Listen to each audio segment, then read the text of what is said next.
Dios le bendiga, amados hermanos.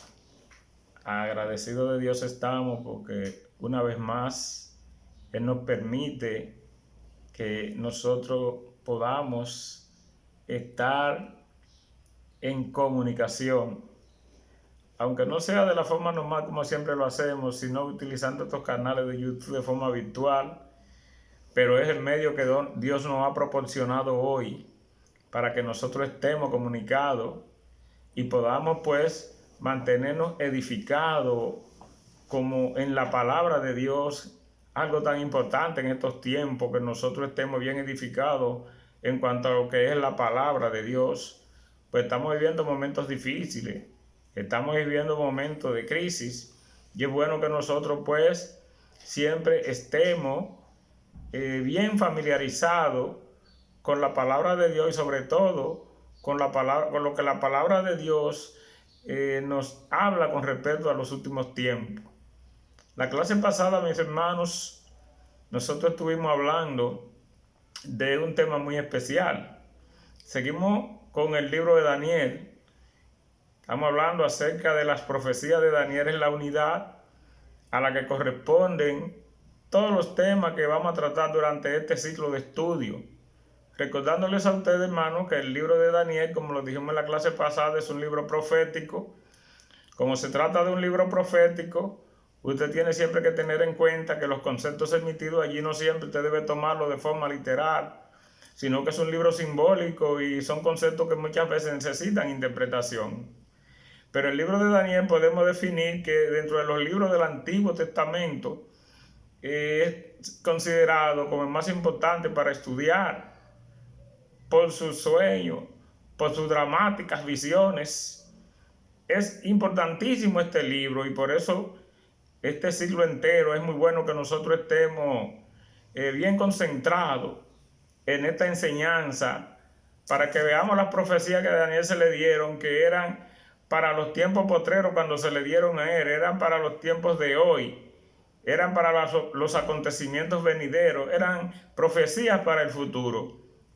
Nosotros en la clase pasada estuvimos hablando acerca del capítulo 7, que trataba de una visión muy especial que tuvo Daniel, donde él veía 4 bestias que surgían de las profundidades del mar, y esas bestias representaban reinos terrenales que iban a ser puestos aquí en la tierra y que eran los que iban a reinar durante un tiempo específico.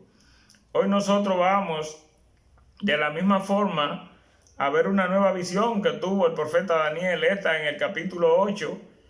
Vamos a ver que esta visión le fue dada a Daniel con el propósito pues de que Daniel edificara al pueblo de Israel para que ellos mantuvieran su fidelidad a Dios y fortalecieran su fe en los momentos, en los eventos que iban a transcurrir, de lo que se le iba a estar profetizando.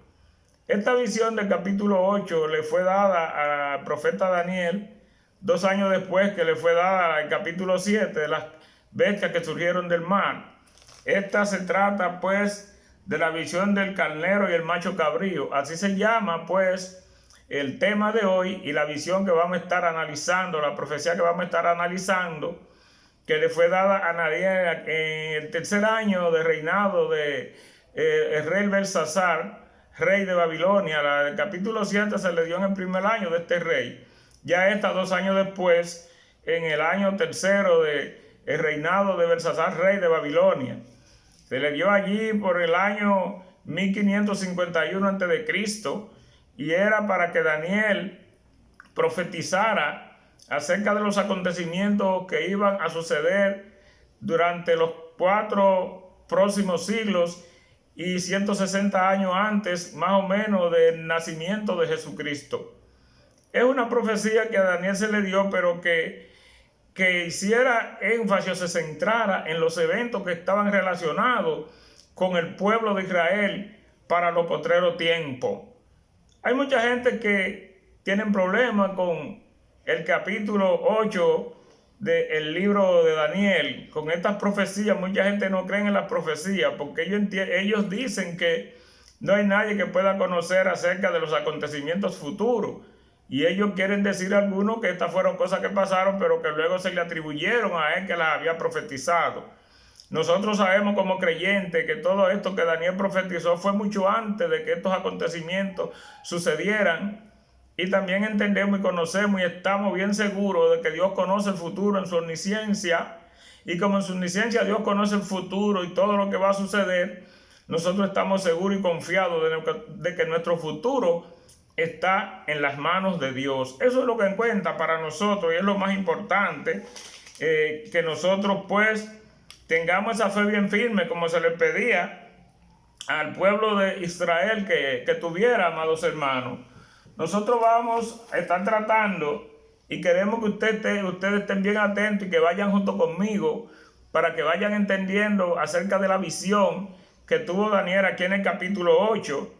Y vamos a hacer una lectura que vamos a tomar como base para este estudio que vamos a tener hoy. Yo les sugiero que abran sus Biblias en el capítulo 8 del libro de Daniel. Ahí es donde está la visión que vamos a estar tratando hoy, y que a partir del versículo 1 ustedes lean conmigo y luego más ustedes seguirán para completar la lectura leyendo pues en su casa los capítulos que faltan y que tratan acerca de esta visión. Vamos pues a comenzar a leer este capítulo 8 en el nombre del Padre, del Hijo y del Espíritu Santo. Dice que en el año tercero del reinado del rey Belsasar me apareció una visión a mí, dice Daniel, después de aquella que me había aparecido antes.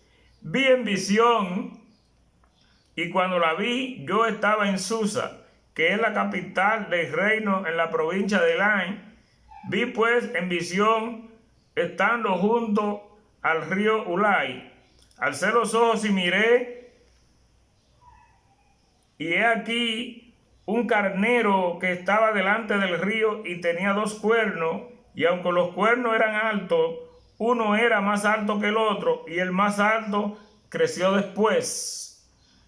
Vi que el carnero hería con los cuernos al poniente, al norte y al sur, y que ninguna bestia podía parar delante de él, ni había quien escapase de su poder, y hacía conforme a su voluntad, y se engrandecía. Mientras yo consideraba esto, he aquí un macho cabrío venía del lado del poniente sobre la faz de la tierra, sin tocar tierra, y aquel macho cabrío tenía un cuerno notable entre sus ojos. Y vino hasta el carnero de 2 cuernos que yo había visto en la ribera del río, y corrió hacia él con la furia de las fuerzas. Y lo vi que llegó junto al carnero, y se levantó contra él y lo hirió, y le quebró sus 2 cuernos, y el carnero no tenía fuerzas para pararse delante de él. Lo derribó en tierra y lo pisoteó, y no hubo quien librase al carnero de su poder. Y el macho cabrío se engrandeció sobremanera, pero estando en su mayor fuerza, aquel gran carnero fue quebrado, y en su lugar salieron otros cuernos notables hacia los 4 vientos del cielo. Y de uno de ellos salió un cuerno pequeño que creció mucho al sur y al oriente, y hacia la tierra, gloriosa, y se engrandeció hasta el ejército del cielo, y parte del ejército y de las estrellas echó por tierra y las pisoteó. Vamos a dejar hasta ahí la lectura para que ustedes pues sigan y para que ustedes continúen y terminen con lo que trata acerca de esta visión que vamos a estar viendo hoy. Gloria a Dios, porque es muy importante que vayamos pues y entendamos lo que estamos tratando acerca de la visión que vamos a dar hoy. Dice Daniel aquí la visión de carnero y un macho cabrío. En esta visión Daniel veía cómo el imperio babilónico iba menguando, cómo el imperio babilónico decrecía, mientras que el imperio persa iba creciendo, representado por un carnero con 2 cuernos.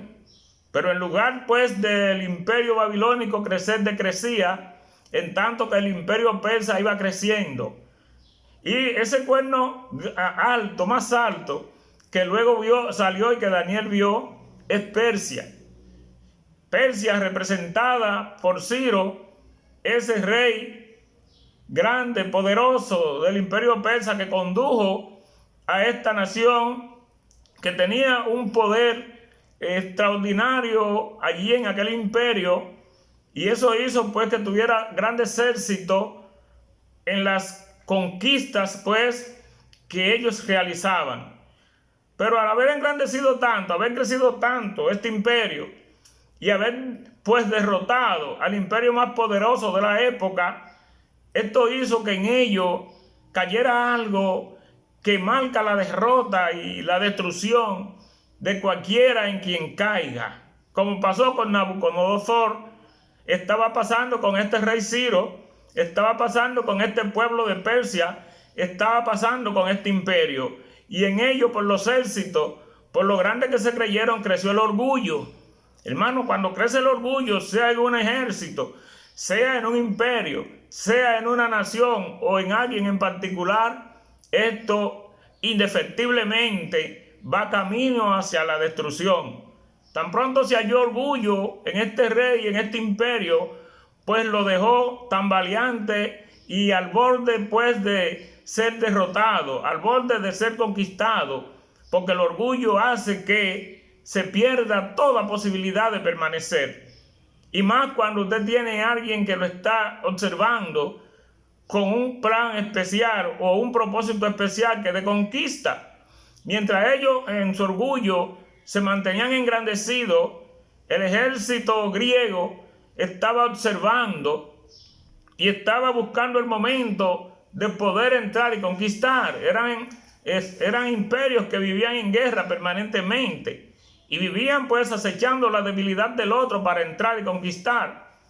Este imperio griego, representado por Alejandro Magno, que es el cuerno notable de que habla el versículo 5. Alejandro Magno es el cuerno notable de que habla el versículo 5. Aquí en el capítulo 8 de Daniel, él, un líder extraordinario, sale pues a la conquista de este imperio y dice que 3 años de pura campaña de guerra hizo que este gran guerrero, este líder, conquistara todo el Medio Oriente, y eso hizo pues que este imperio ya quedase derrotado y ascendiera el imperio griego.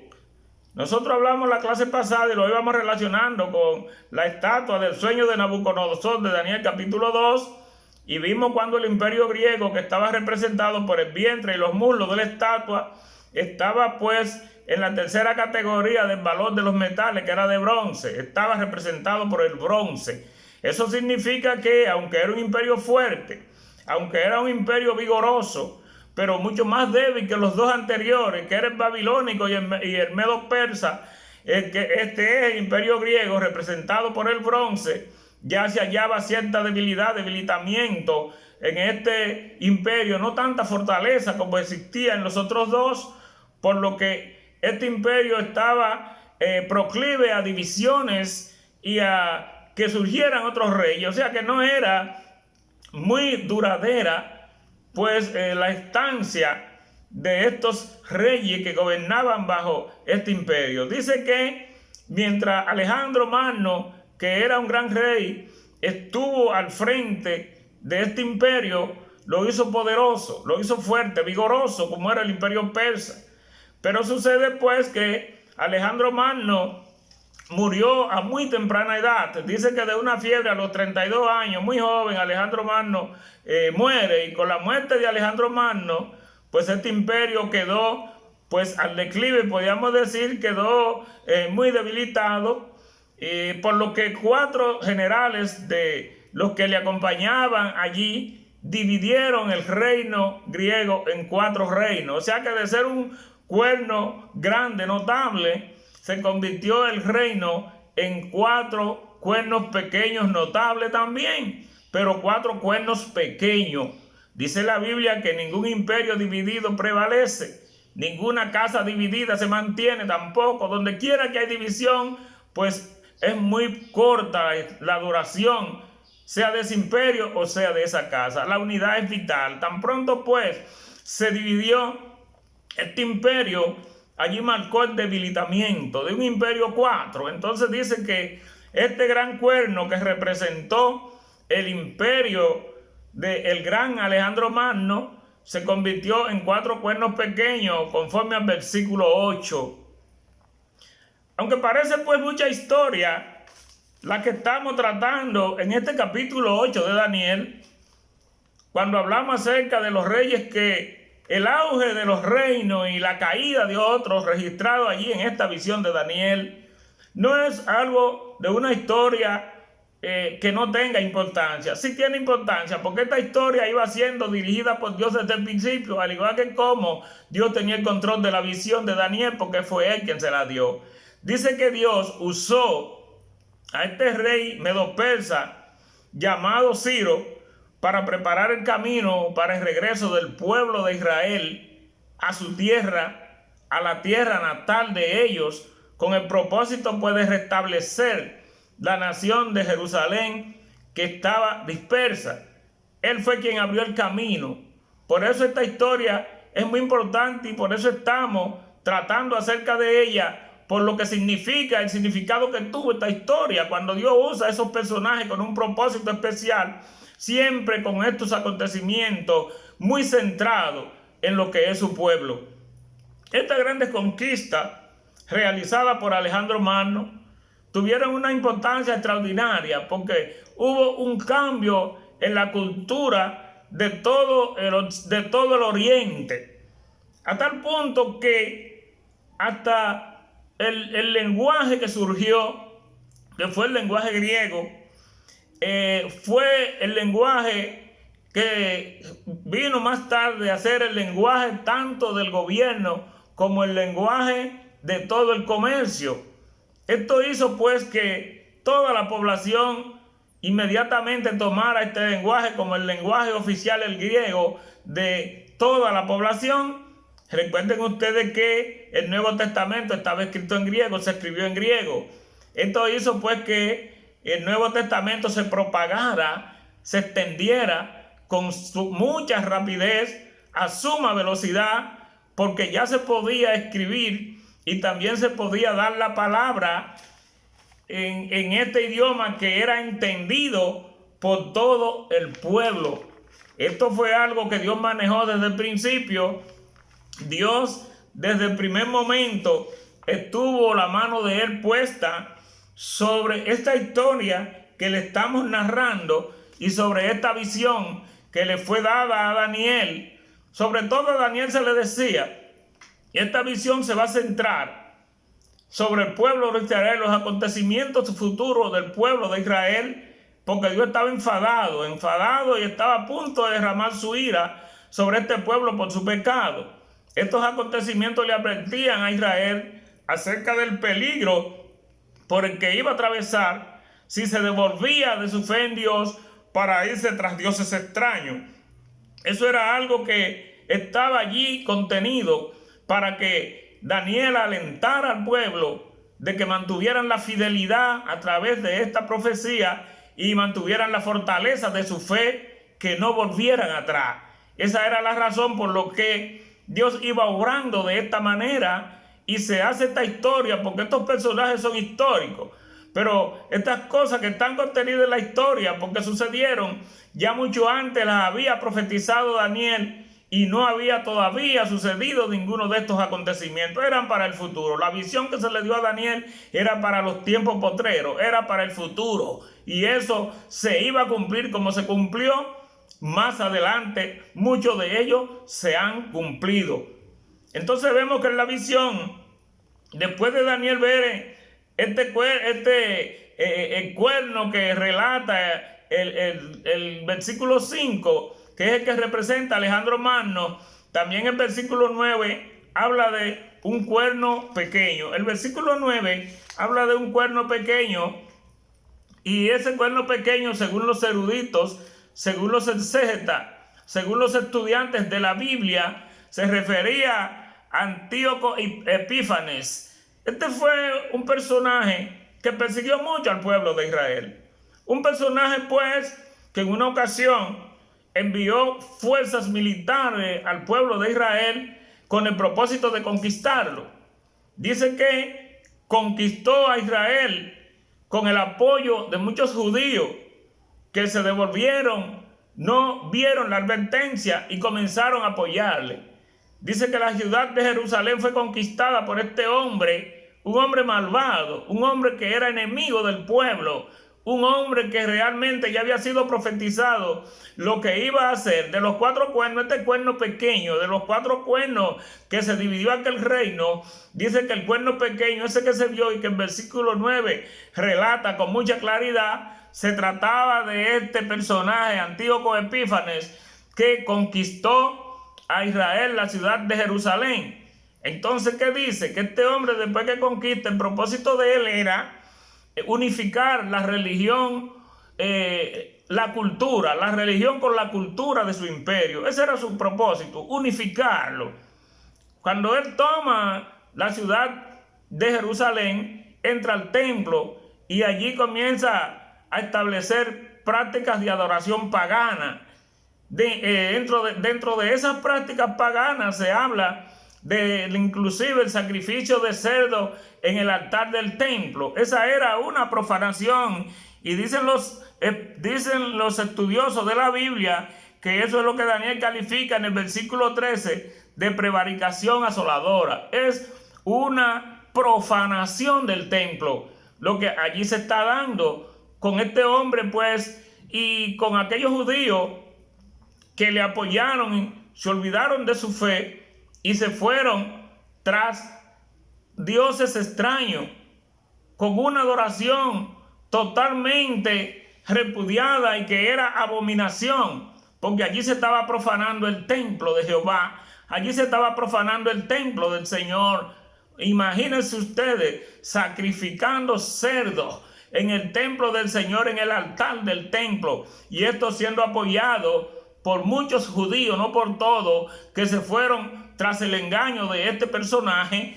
Entonces eso provocó la destrucción de Jerusalén, eso provocó el saqueo del templo, eso provocó una serie de cosas que se produjeron allí y que no hubo forma de que esto se detuviera, porque ya estaba profetizado y se le alentaba, Daniel le alentaba acerca del peligro, porque los acontecimientos futuros sobre los que él profetizó se centraban aquí en acontecimientos que estaban relacionados con el pueblo de Israel.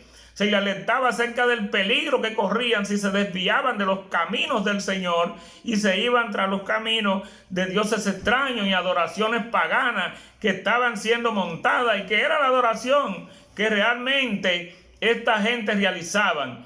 Por eso fue que sucedió lo que sucedió con este pueblo, y por eso fue que sucedió en ese tiempo de este personaje esa abominación en el templo de Jehová. Daniel está viendo esta visión. Daniel está viendo esta visión.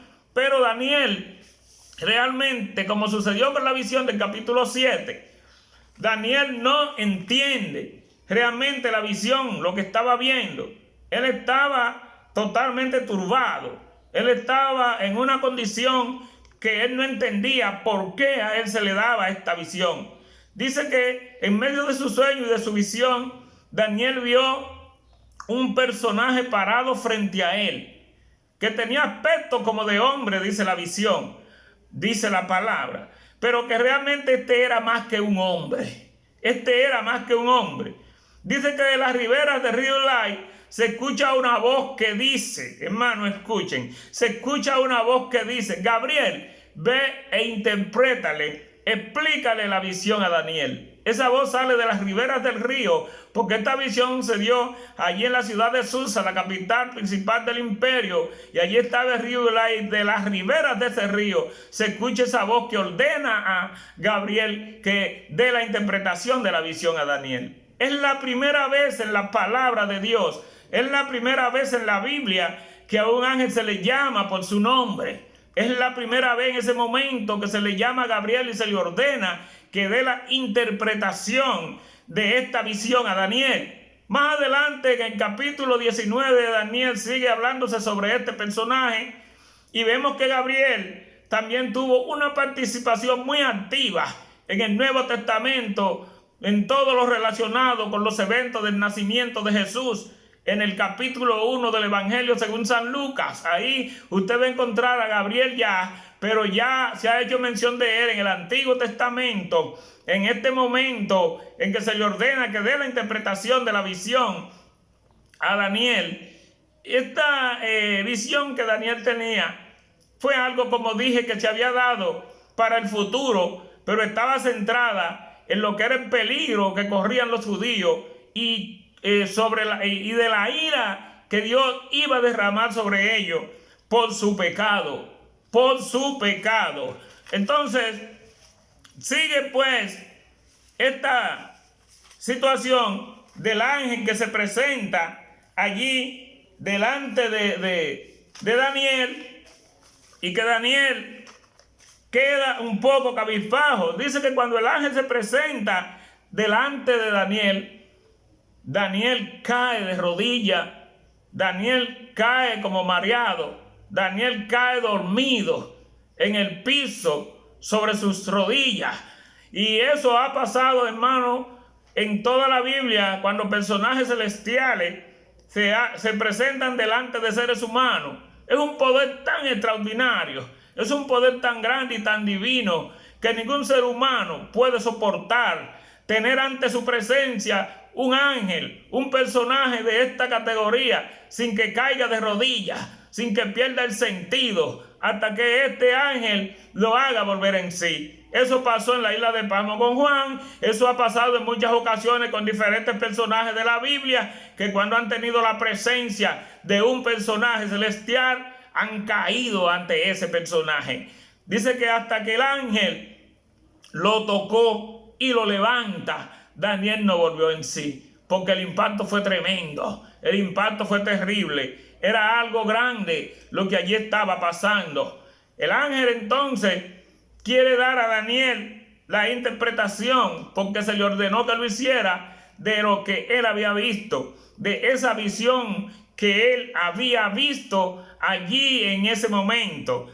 El ángel dice, se le acercó a Daniel y el ángel le dijo a Daniel, el ángel dijo a Daniel que el carnero que vio con los dos cuernos representaba el imperio persa, que derrocaría al imperio babilónico que estaba en el poder. Allí se le estaba mostrando, por eso dijimos al principio que Daniel, esa visión que vio cuando veía decaer, cuando veía disminuido el imperio babilónico, que cada día decaía más, y veía como el imperio persa iba creciendo, representado por un carnero con dos cuernos, y se engrandecía. Ese tremendo imperio babilónico que representaba la cabeza de la estatua del sueño de Nabucodonosor. En el capítulo 2 de Daniel, allí caía producto del orgullo, producto del pecado, producto de haber hecho lo que hizo aquel rey Belsasar cuando se reúne allí en el templo, usando los utensilios del templo de Dios para él usarlo para su uso y para el uso de los que con él estaban allí. Allí vino y entró este rey de Persia y lo destrona y toma el control. Entonces por eso aquí se ve cómo va languideciendo el imperio babilónico, y el ángel se lo dice: ese carnero que tú ves con dos cuernos es el imperio medo-persa que va a derrotar al imperio babilónico. Ya a Daniel se le estaba advirtiendo en ese momento que Daniel recibía la visión, estaba el imperio babilónico en el poder, estaba rigiendo, pero ya se le estaba advirtiendo que la permanencia allí de ese imperio era corta. Luego dice el ángel a Daniel, Gabriel, como muy bien lo llamó el personaje que desde las riberas del Ulai lo llama por su nombre y le dice: dale la interpretación. Eso dije, hermano, al principio, que este libro de Daniel es un libro de símbolos, porque es un libro profético, que no debemos tomar de forma literal los conceptos que allí nosotros encontremos, sino que deben ser interpretados como el libro de Apocalipsis. Son libros simbólicos y a veces nosotros oímos palabras que se usan, denominaciones que se usan y no entendemos, pero cuando viene la verdadera interpretación, usted entiende a qué se estaba refiriendo. Y aquí miren cómo se refiere a un carnero con 2 cuernos, y se está refiriendo al imperio medo-persa que venía a derrotar, a derribar al gran imperio babilónico. Dice, luego el imperio persa sería derrocado por el imperio griego, simbolizado por una cabra. Luego vendría, como dijimos ahorita cuando hicimos el recuento, que ese imperio persa, que ya era un imperio un poco debilitado, a pesar de que era muy fuerte, todavía era un imperio mucho más débil que el imperio babilónico, porque el imperio babilónico tenía un poder absoluto.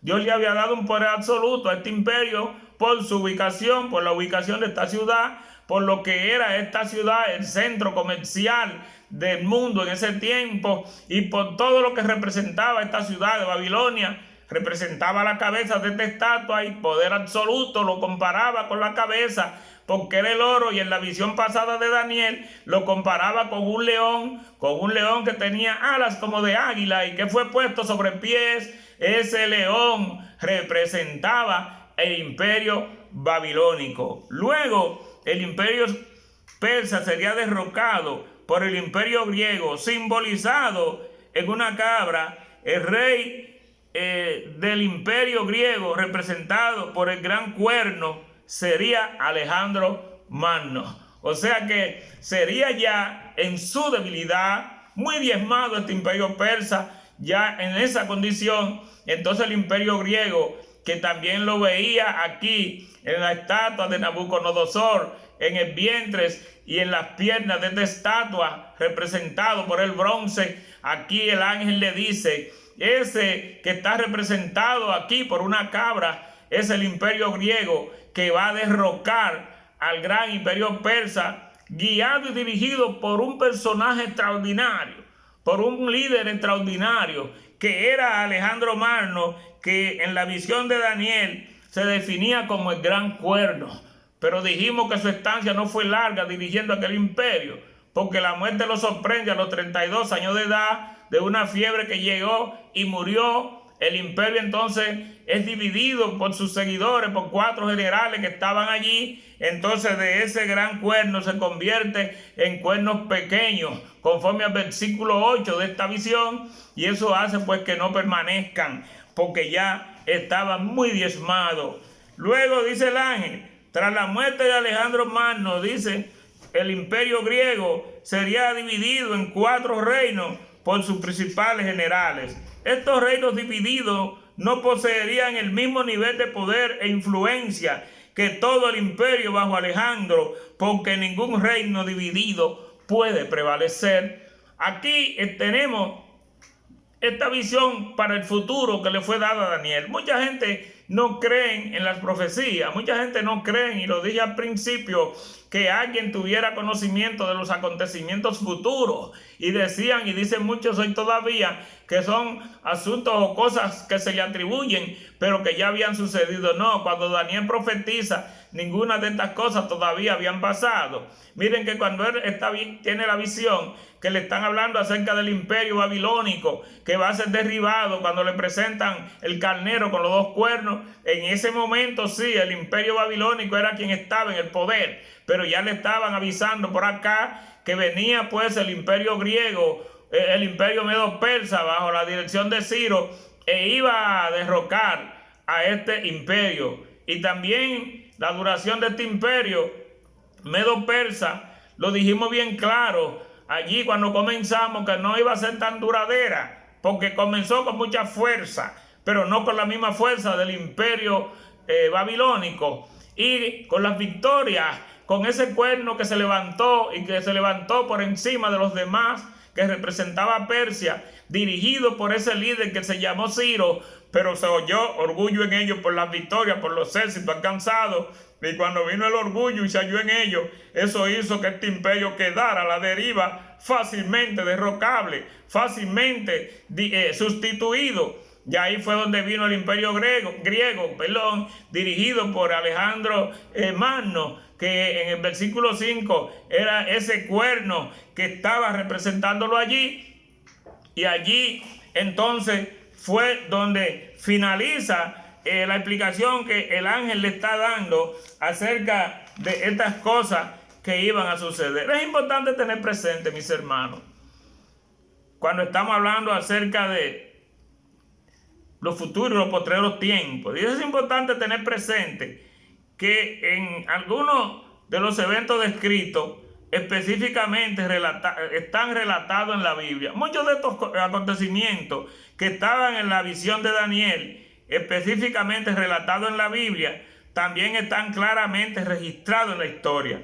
Además, estos eventos son importantes para comprender el mundo en que nacería Jesús. Dios tiene un conocimiento perfecto de los acontecimientos futuros y obra a través de la historia de este mundo para llevar a cabo su plan. Dios obra a través de la historia. Esos personajes, muchas veces que están ahí, Dios los ha puesto y tiene un plan y un propósito especial con ellos, porque Él está obrando a través de la historia de este mundo. Y así van sucediendo las cosas, porque Dios permite que de esa forma sucedan. Dice, al final el ángel dio instrucciones. Oigan bien, al final ya cuando el ángel da la interpretación de la visión a Daniel, de la que él no tenía conocimiento, él le da instrucciones y le dice bien claro a él que sellara la visión. Daniel sella la visión, porque de lo que se trata son eventos para el futuro. Dios reveló el conocimiento de estos eventos futuros a Daniel para animar a su pueblo a permanecer firme en su fe y ayudarlo a entender que Él estaría allí para ayudarlo, a entender cuando lleguen los tiempos angustiosos, o sea que Dios está en control de todo. Nosotros entendemos, así como Dios le advertía al pueblo, que por difícil que sea la situación por la que estemos atravesando, por difícil que sea lo que esté pasando ya en el mundo, por el caos y el desorden y los revueltos que está el mundo hoy, no hay problema, porque Dios está en control y Él promete que así como al pueblo de Israel en aquel tiempo Él lo guardó, como al pueblo de Israel en aquel tiempo estuvo con Él mientras se cumplían los acontecimientos terribles que habían sido profetizados, Él promete también a su pueblo hoy que Él allí está y que está dispuesto a protegernos, a guardarnos, a cuidarnos y a librarnos de todas estas cosas que hoy suceden en el mundo, porque nosotros lo único que debemos hacer es permanecer firmes en el Señor, fortaleciendo cada día nuestra fe y no olvidándonos nunca, por más que veamos que las cosas se ponen difíciles, que Dios está ahí, está mirando y que Dios tiene el control de todo lo que está pasando. Esto que pasa hoy está pasando porque el hombre ha hecho con su pecado que estas cosas sucedan hoy en el mundo. Así como el pueblo de Israel fue tomado por este gobernante que hizo del templo del Señor una abominación, que utilizó el altar del templo de Jerusalén para sacrificar cerdos, y muchos judíos se fueron del lado de él y lo apoyaban, y de ahí vino la destrucción, el caos, el saqueo de Jerusalén y de su templo, producto de que su pueblo se había apartado de él y se había ido tras dioses y culturas extrañas, adoptando una adoración pagana que era plena abominación para Dios. Eso pasa hoy también si nosotros nos olvidamos que Dios está ahí siempre presto y dispuesto a estar de nuestro lado y defendernos, y entender que nosotros debemos mantener siempre la fidelidad a Dios, mantener siempre la firmeza y la fortaleza en nuestra fe, y que por más cosas que veamos que sucedan hoy, aunque el mundo esté convulsionado, aunque nosotros también estemos sufriendo y padeciendo en carne, producto de las cosas que pasan hoy, no debemos turbarnos, porque realmente el futuro nuestro está en las manos de Dios. Nuestro futuro está en las manos de Dios, en ese que tiene sabiduría y pureza, en ese que está dispuesto a darlo todo por su pueblo. Que nosotros entendamos que lo que está pasando hoy va a pasar en el momento de Dios, en el tiempo de Dios, porque es Dios quien tiene el control. No hay nada sobre esta tierra, no hay acontecimiento en este mundo, no hay absolutamente nada que suceda sin que Dios lo tenga permitido, sin que Dios lo permita. Recuerden que Él permitió lo que pasaba en Israel y lo permitía, pero era como una forma de enjuiciar al pueblo. Esto era la ira de Dios derramada sobre el pueblo suyo en ese tiempo, sobre el pueblo de Israel, por el pecado del pueblo, por su rebelión, por apartarse de los mandamientos que Dios le había dado, por no seguir confiando en Dios y por irse tras dioses extraños y adoptar culturas paganas, adoración pagana, que era una muestra de infidelidad hacia Dios. Y no hay cosa que Dios más abomine que cuando hay una infidelidad hacia Él. Cuando Él es sustituido por dioses falsos que no hablan, que no oyen, que no ven, que no entienden y se olvidan del Dios todopoderoso, del que tiene el control, del que creó este mundo, del que no lo ha dejado como barco a la deriva, sino que tiene el control y que permite cosas muchas veces con un propósito especial. Dios dirigió la historia de todo lo que aconteció en esta visión de Daniel. Dios puso la mano y tuvo la mano en la visión de Daniel porque tenía un plan, un propósito con él. Que Dios le bendiga, mis amados hermanos. Que Dios le guarde a todos. Y la próxima clase, si todavía persiste la situación que está hoy, será por este mismo canal, por esta misma vía, que es la que Dios nos ha suplido para que nosotros nos mantengamos realmente en contacto. Que Dios les bendiga y nos vemos el próximo martes.